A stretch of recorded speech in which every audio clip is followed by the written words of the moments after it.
Hello students, आज हम पढ़ेंगे न्यूटन्स ग्रेविटेशन लॉ के बारे में। हमने लास्ट वीडियो में न्यूटन्स ग्रेविटेशनल लॉ यानी न्यूटन का सार्वत्रिक नियम पढ़ लिया था, उसका फॉर्मूला डेरिवेशन भी देख लिया था। आज उसके बारे में और डिटेल पढ़ेंगे। फॉर्मूला था F=gmm/d²। इसके बारे में बता चुका हूँ मैं आपको, इसके पहले वीडियो में भी आपको बता चुका हूँ मैं। यहाँ देखिए, force is directly proportional to product of mass, यानी कि द्रव्यमान के गुणनफल के समानुपाती होता है। बल जो है वो द्रव्यमानों के गुणनफल के समानुपाती होता है। Force is directly proportional to product of mass and force is inversely proportional to square of distance between them. तो याद होगा आपको, इस तरह से बनाया था डायग्राम, अगर आपको याद हो तो। ये m है, कैपिटल M, ये स्मॉल m है, इन दोनों के बीच का डिस्टेंस d है, ये बताया था आपको। यस, तो जो फोर्स लग रहा है, इधर फोर्स लग रहा है, इधर फोर्स लग रहा है।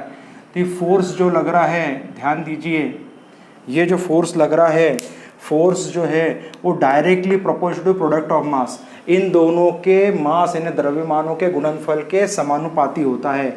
यानी अब इसका मतलब क्या हो गया कि मोर मास, अगर द्रव्यमान ज़्यादा है, मोर मास देन मोर फोर्स, तो फोर्स भी ज़्यादा होगा। जितनी वस्तु का द्रव्यमान ज़्यादा होगा, जितनी वस्तु बड़ी होगी, जितनी वस्तु का भार होगा, ज़्यादा भार होगा, ज़्यादा भार यानी ज़्यादा द्रव्यमान की कोई वस्तु होगी तो ज़्यादा द्रव्यमान की वस्तु में जो है ज़्यादा बल लगेगा, कम द्रव्यमान की वस्तु में कम बल लगेगा। More mass more force, less mass less force. तो आप देखिए, लेस मास लेस फोर्स, तो इसके पहले भी एग्जांपल दिया था मैंने कि भाई जो अर्थ जो है पृथ्वी का मास ज़्यादा है, चंद्रमा का मास ज़्यादा है, तो उन दोनों में जो है फोर्स ऑफ अट्रैक्शन ज़्यादा होता है, दोनों के मास ज़्यादा है। और यहाँ पर लेस मास है, दो स्टूडेंट हैं, उनके जो है मासेस कम हैं, उसमें फोर्स ऑफ अट्रैक्शन कम होता है। तो फोर्स ऑफ अट्रैक्शन तो उनके मासेस कम होते हैं, तो अगर मासेस कम हो, तो अगर द्रव्यमान कम हो तो उसके अंदर बल कम लगता है। तो ये याद रखिए।